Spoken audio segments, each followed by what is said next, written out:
Can you get the laundry? Mom asked me as I sat in the living room, watching TV, and eating popcorn. The buzzer had just gone off in the dryer in the basement, ringing in its harsh, dissonant way. Sighing, I got up. I had just gotten home from school a few minutes earlier. I headed across the beige carpets and white walls of our living room to the basement stairs. They followed the same decorative scheme of white walls and beige carpet, but the basement door waiting at the bottom was an old, rickety thing with many cracks eaten into its surface. I went down to the basement on the same 10 steps I had traveled many times before. I pushed the door open. It groaned like a terrified old man, its rusted hinges looking ready to fall apart at any moment. Behind the door lay a curtain of shadows, an impenetrable black abyss. I reached over to the light switch and tried flicking it up and down a few times, but nothing happened. Damn it, I sighed, walking into the basement. I assumed the bulb had burned out. The door closed behind me with a final groan. I pulled out my cell phone and shone it around, heading towards the dryer in the back corner. But the dryer wasn't there. The light of my phone barely seemed to penetrate the thick darkness. The shadows suffocated the light, so that I could only see a couple feet in front of me. Stumbling forward with the phone held out in front of me like a holy cross, I looked for anything familiar. Beneath my feet, I saw smooth concrete, just like we had in our basement. But the room seemed like it went on forever and had nothing in it. Our basement was only about 20 feet wide, and much of that was filled with the washer, dryer, water pump and other machinery necessary for a house. I looked up, but the light only went up into a blanket of shadows, not revealing any ceiling. The ceiling, too, had risen, as if all the surfaces of the structure had pulled far away from me. Terror filled my heart. For a brief moment, I had wondered if this was some sort of prank. But I knew that was no longer possible. This had to be real. I fled back towards the door, my light held out in front of me. I wanted to scream for help, but something instinctual in the back of my mind told me that was a very bad idea. As my shoe slapped the concrete, I realized I heard another sound as well, almost like chewing and dripping. Soft, skittering footsteps accompanied it, drawing closer to me. Something cold slithered its way through my heart as I heard those sounds. I knew I was not alone down here, in this place where everything had changed. As I silently flung the door open, I glanced back. The light from the stairway formed a long rectangle that faded off far in the distance. In that light, I saw something the size of a man but resembling a burnt cadaver.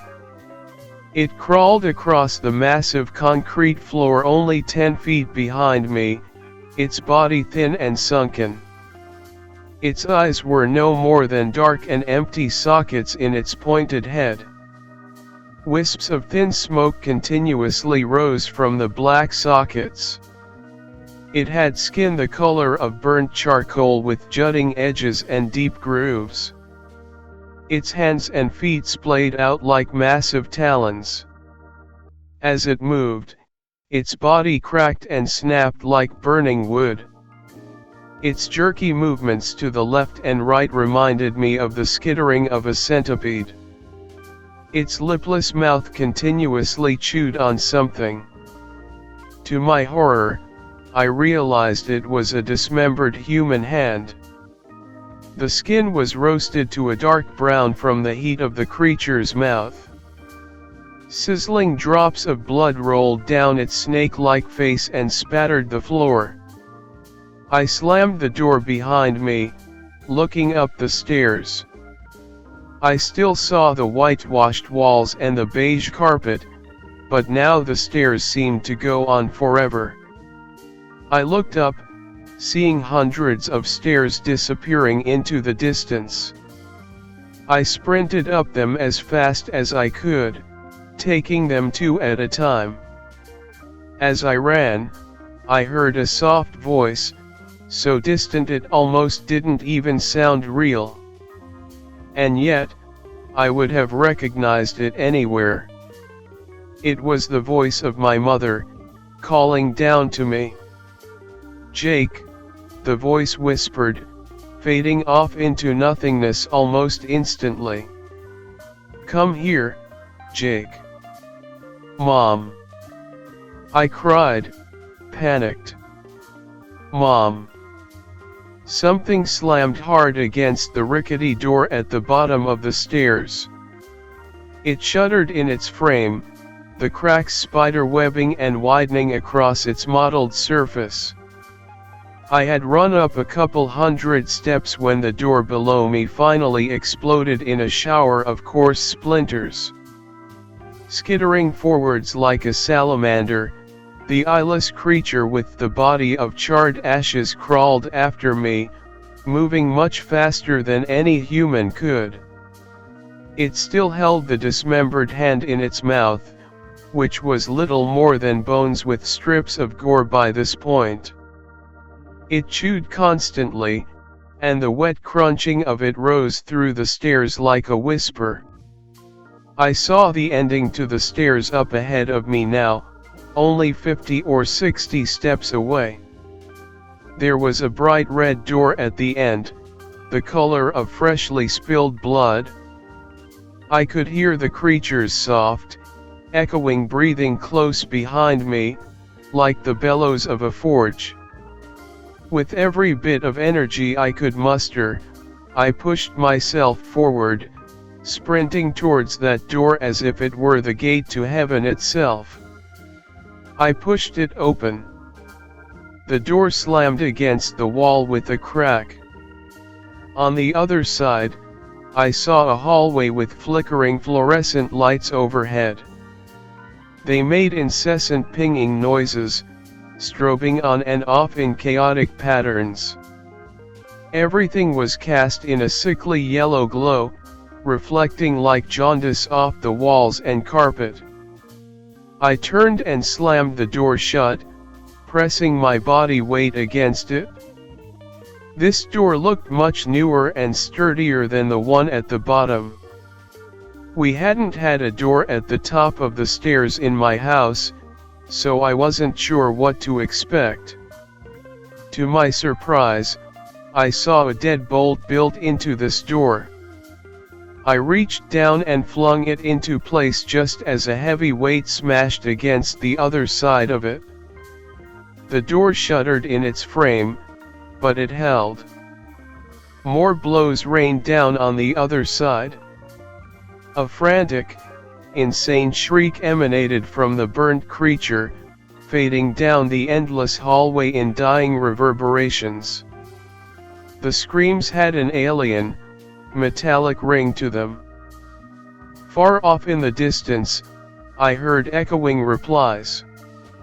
"Jake," I heard my mother's voice far down the hallway, so faint that it barely registered above the alien screaming of the burnt creature. A surge of hope rose in my heart. Perhaps there was a doorway leading back to my house, I thought. Perhaps Mom really is calling me. "Mom?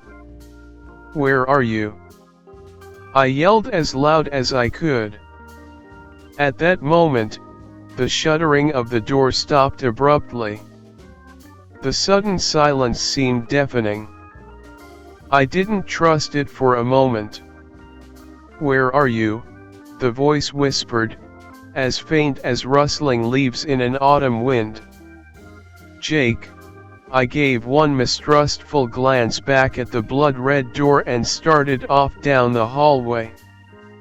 I was exhausted and covered in sweat from my frantic trek away up the dozens of stories of steps. There was an endless beige carpet here covering the floor of the hallway that squished under my feet.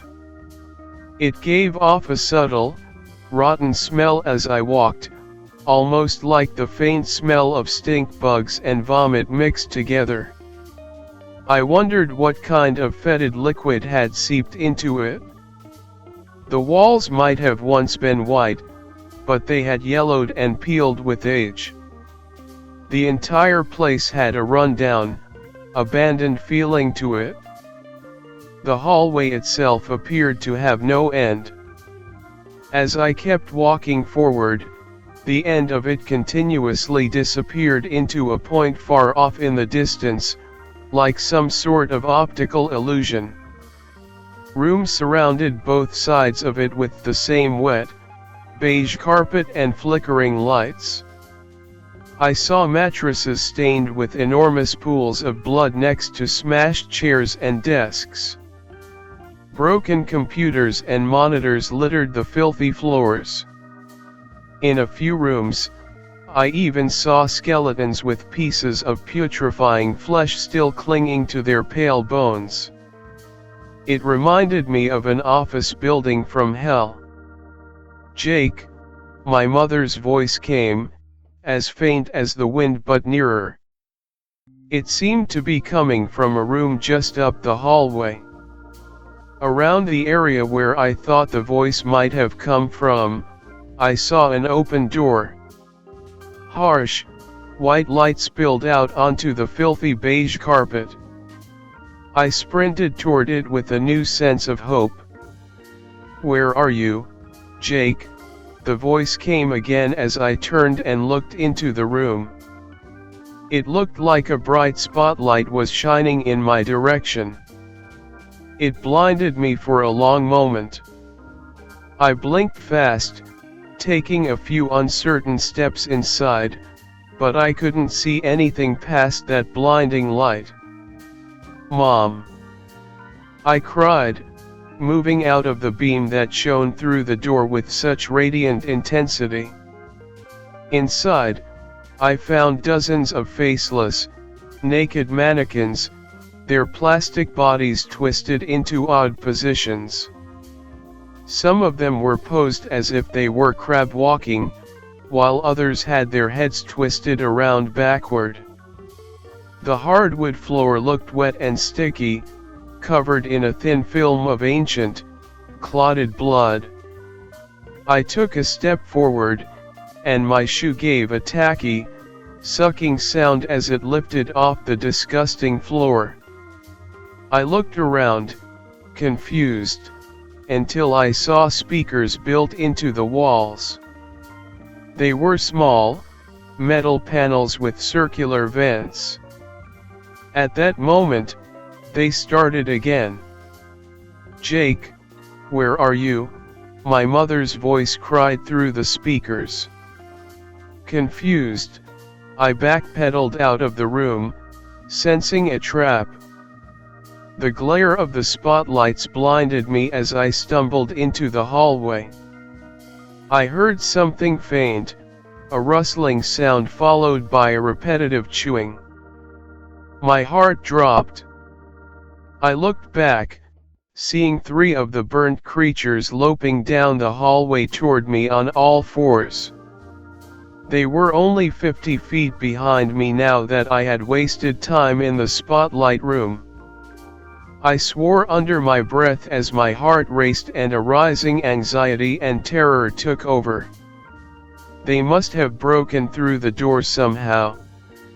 Their smoking, black sockets of eyes seemed to stare right through me. I tore my gaze away and ran down the hallway, past dozens of rooms that seemed to get stranger and stranger with every one. I glimpsed an Olympic-sized swimming pool in one, but it looked like it was filled with blood. The smell from that room was an overwhelming one of copper and iron. The next room looked like it was taken from an elementary school, with crude drawings of stick people next to charts of the alphabet and an ancient, dust-covered blackboard. Across the board, I saw someone had scrawled, "Help me, I don't know where I am." I saw the skeleton of a child laying under a blanket in the corner, as if the kid had taken a nap in this evil place and never woken up. Deep bite marks were engraved into the child's neck and skull. Up ahead, the hallway finally ended. There was a wall with what looked like the beginning of an enormous slide poking out of it. The slide gleamed a cyanotic blue under the fluorescent lights, the same blue as a corpse's fingernails. Dozens of arrows surrounded it on all sides, seemingly drawn by permanent marker on the grimy walls. They all pointed insistently at the slide. The metallic shriek of the burnt creatures came from close behind me. I felt something sharp swipe at the back of my shirt. I was nearly dragged back, but the fabric ripped. I went stumbling forward. I was only a few feet from the slide. I didn't know if it would turn out to be my salvation or my damnation. Without hesitation, I jumped headfirst into it. The slide immediately went straight down. My stomach rose into my throat as butterflies filled my chest. Going down headfirst was far worse and more terrifying than I could have imagined, and I thought I would fall right off the slide and plunge to my death. The area around the slide looked like an eternal abyss. Where the walls of the hallway ended, I saw a sudden drop into thousands of feet of blackness. It looked like the drop just went on forever. I saw that, far below me, the slide turned and curved back into the same wall I had just come from. It was bizarre, seeing that bright plastic architecture suspended in the void. As I gained speed and the slide grew steeper, a scream ripped its way out of my mouth. After a steep first drop, the slide leveled off slightly. I bashed into it with a jarring, bone-rattling bounce. All the air was knocked out of my lungs. My vision went black for a long moment. I was carried away downwards on the slide at a tremendous speed, destination unknown. I don't know how long I descended, terrified, and shrieking. Far below me, I saw the slide go up into a loop and then level off. I felt a rising sense of horror as I approached the loop, certain that I would simply fall out at the top and break every bone in my body. I approached the loop at a tremendous speed, feeling the cold air that smelled of the wet carpets blowing across my face as I went up it. For a terrifying moment at the top, I felt myself losing momentum, slowing down. I felt sure I would fall. But I was just carried over through the other side of the loop. Sweating and breathing heavily, still positioned headfirst on this nightmarish slide, I saw it level out ahead of me. The slide curved back around 180 degrees and entered a glowing, white hatchway built into the wall. Still moving at a considerable speed, still going head first, I crashed through the hatchway. The slide suddenly ended. I shrieked as I fell through open air. I saw bright lights all around me and heard the whirring of gears. Someone was screaming nearby, but it sounded more like an excited scream than one of pain or terror. I saw a pool of water rippling underneath me, coming up fast. A moment later, I sunk through the surface like a stone. I kicked my legs, aiming myself back up. Finally, I broke through and inhaled a large gulp of sweet air. My heart was beating so fast that I thought it might explode. I couldn't believe that I was still alive. I thought I would die on that slide, and the panic still hadn't fully left me. I looked around, confused. I was in front of some sort of indoor amusement park. I treaded water in a rectangular swimming pool near the front gate. The amusement park itself was contained in a massive room thousands of feet wide and thousands of feet high. The sickly beige carpet still covered every inch of the floors, even on the ramps leading up to the rides and the stairs leading up to the water slides. The fluorescent lights hung down on cables hundreds of feet long from a ceiling that loomed high above us. They flickered and strobed by the hundreds, sending ghastly shadows searching across the park. Roller coaster tracks and water slides curved and rose off in the distance. The Badlands playground was engraved in iron above the entrance. And there were people on some of the rides, mostly men, all wearing black military gear and carrying automatic rifles and pistols. Roller coaster cars continuously ascended to high points, then dropped as the soldiers on them laughed and cheered. One soldier smoking a cigarette next to the front gate looked up abruptly as I dragged myself out of the pool. He had an automatic rifle slung around his shoulder. Around his waist, he had what looked like grenades and flashbangs. He pointed the rifle at me for a long moment. I paused in mid-step, frozen with fear, my clothes soaked and my shoes squishing with chlorine water. "Hey kid, what the fuck are you doing here?" the soldier said as cigarette smoke oozed from his nose and mouth in a gray cloud. His eyes looked as cold and flat as frozen steel. I saw a name tag pinned on his Kevlar vest that said Sergeant Overhaul, sir. "I have no goddamned idea," I whispered hoarsely as I approached him. "I think I went in the wrong basement. I don't know how that's possible, but somehow I did.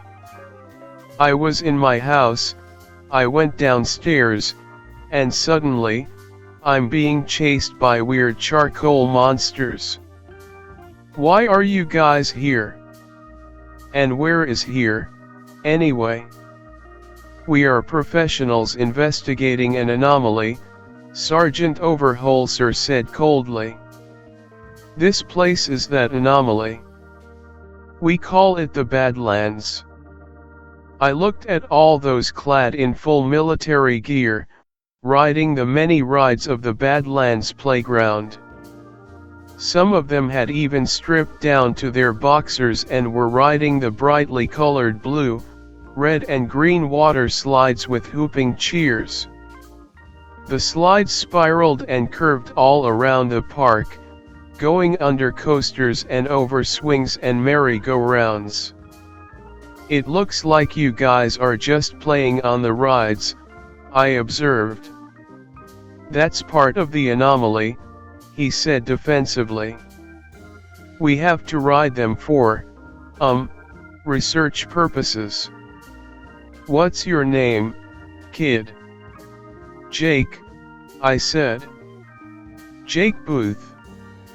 Is there a way out of here?" Sergeant Overholser motioned with his head towards strips of red tape with arrows leading underneath the entryway to Badlands Playground. "We always leave a trail heading back," he said. "But this place is weird. Sometimes it changes on us. Sometimes I think it has a mind of its own. As if the Badlands itself had heard his words, something like a tornado siren started shrieking overhead. The fluorescent lights all cut out simultaneously, plunging us into total darkness for a few long moments. I couldn't hear anything over the cacophony of the siren. I listened to the rise and fall of its eerie wailing. The excited shrieks of the passengers on the rides cut off instantly. Red emergency lights flicked on all around us, spilling their bloody light all over the amusement park and the pale faces looking down from the rides. People started screaming, but it wasn't the excited cheers I heard before. Now they were shrieks of terror. "Fuck!" Sergeant Overholser cried, "It's changing. Get off the rides, get off the rides." The nearby swing carousel had a few men chained in their seats. It continuously sped up in the crimson glow until they zoomed around in a blur, their pale faces frozen into silent screams.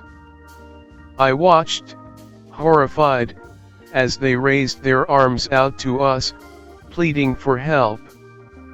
They started to spin so fast that they seemed to be losing consciousness, and then there was a sound like a gunshot as the metal chains holding the chairs snapped. The soldiers went flying, still locked into the chairs. They smashed into the whitewashed walls with a shattering of bones and a clanging of metal. They gave a muffled grunt as they fell. I saw, with horror, that their skulls had been crushed and their necks broken from the impact.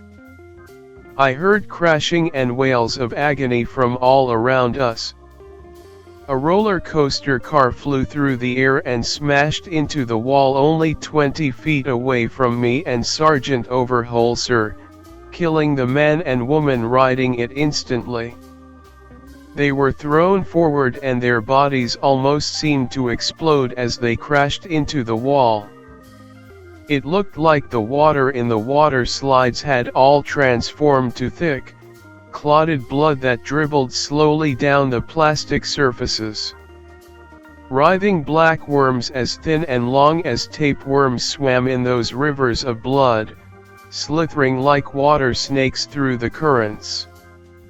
As I watched, I saw them twist their long bodies around anyone unlucky enough to be on the slide, suffocating their victims as they sucked their blood with lamprey-like suckers. Shit.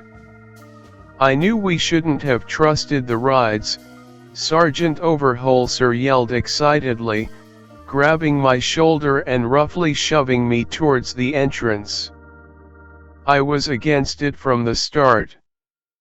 I told those idiots I wouldn't ride those things for all the opium in China. But the engineers said they were all fine, all structurally sound, no danger, all that bullshit. But they weren't counting on this place changing to a hellscape in the blink of an eye. Damn it. As we left the Badlands playground, the screams of the dying followed us out, rapidly growing fainter and weaker before finally fading into nothing. The bloody glow of the emergency lights continued as the Badlands playground turned into a hallway with a thin piece of red tape fixed firmly down the middle. Doors opened up on both sides of us. I saw suburban neighborhoods in some of. Down the middle. Doors opened up on both sides of us. I saw suburban neighborhoods in some of them, but they were contained inside of massive rooms with whitewashed walls and beige carpets lining the roads and sidewalks. Everywhere we looked, the fluorescent lights were dark. Only the emergency lights stayed lit, giving off their dim, eerie radiance. "Keep a sharp lookout, kid," Sergeant Overholser whispered grimly as our feet pounded the carpet with dull thuds. "Whenever the emergency lights turn on, weird shit starts crawling out of the woodwork. And this place is filled with weird shit. Even in normal times." As if on cue, something hunched slithered out of a threshold only a few feet in front of us. Its skin was a sickly gray color, like the skin of a corpse. Its freakishly long arms tapped the ground in time with its heavy footsteps as it skittered across the ground. At the end of its stick-like arms and legs, it had vicious curving talons. The creature was a naked, twisted thing, about 5 feet tall, and its entire body was covered in thousands of hairs. It turned towards us, its eyeless face rising to its full height. A deep sore of a mouth opened up, revealing sharp, twisted fangs that intertwined like the roots of a tree. I felt like this creature must hear every beat of my thudding heart. All those ears seemed to twitch with every panicked breath I took. The monster lunged at us, pushing off the ground with its emaciated limbs and soaring through the air in a blur. Sergeant Overholser raised his rifle to fire, but the beast smacked into him like a freight train. They went flying off together, their bodies spiraling through the air. The monster's sharp sticks of legs and arms wrapped around Sergeant Overholser's body, embracing him like a lover. I saw the talon-like fingers and toes of the creature biting deeply into Sergeant Overholser's legs and arms, drawing rivers of blood that flowed in thickening currents. The monster drew the fighting, sweating man closer to its fangs that grew like tumors in its slash of a mouth. Sergeant Overholser was able to bring the rifle down and shoot the creature in the chest. It gave an ear-splitting wail that seemed to contain many harsh, gurgling voices in one. Blood as sickly green as swamp water oozed from the bullet hole in the creature's body, dribbling down its many ears in thick, clotted clumps. I ran over to help him. While the creature was distracted, I gained as much speed as I could and tackled it to the side. Its skin felt loose under my grasp, like the skin of a corpse, but it burned with a feverish intensity. The gurgling scream of the monster rose higher as its sharp arms came up. The black talons sliced through the air and towards my skin. I felt a deep burning pain across my chest as it gouged a deep slash from my left shoulder down to my right leg. Blood immediately poured out of the wound, warm and wet. I backpedaled away in terror and pain as it continued thrashing its sharp limbs in all directions like an enraged hornet. Bleeding and wild-eyed, Sergeant Overholser started to stumble to his feet. I ran over to help him up. I locked my arms around his back and tried to pull him. I felt his warm blood soak into my clothes from his many deep stab wounds. The monster lunged across the room at us. I screamed and dropped Sergeant Overholser, falling on my back in an attempt to escape. The monster landed hard on him, its sharp fingers stabbing into his right shoulder, pinning his arm to the ground. The rifle went sliding across the hallway, far out of his reach. In desperation, he looked up at me one last time as he pulled a grenade from his pocket. "Run," he whispered, his eyes flat and dead. I didn't need to be told twice. As he yanked the pin, I sprinted away from that place of horrors.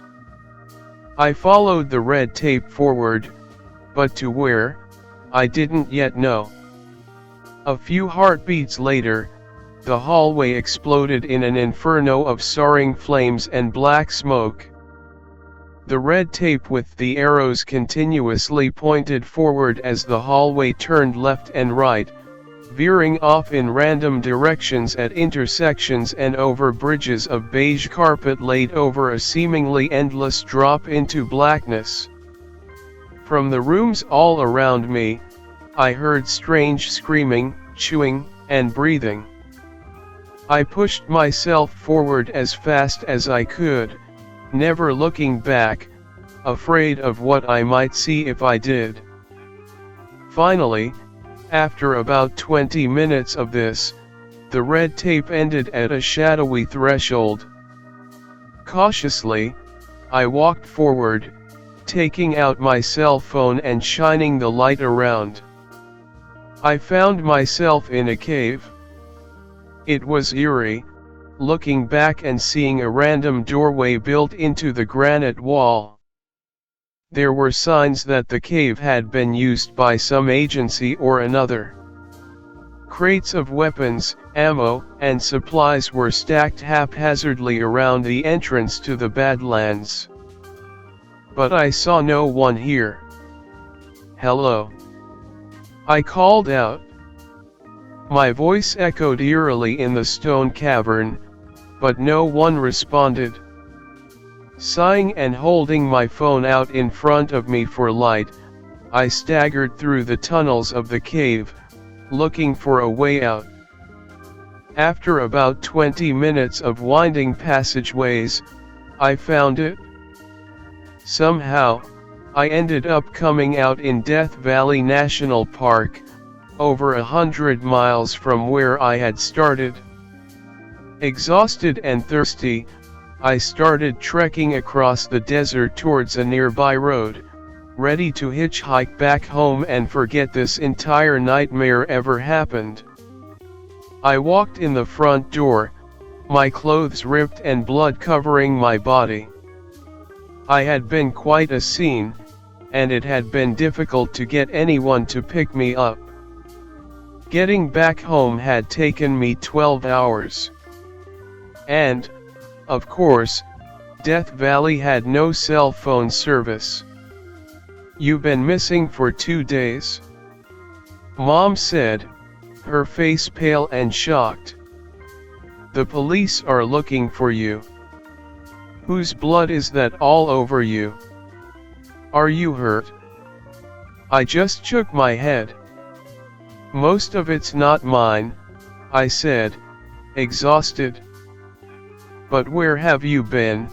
she asked. "You wouldn't believe me even if I told you," I said wearily, trying to forget the horrors of the Badlands. "Do you believe me? Write a comment."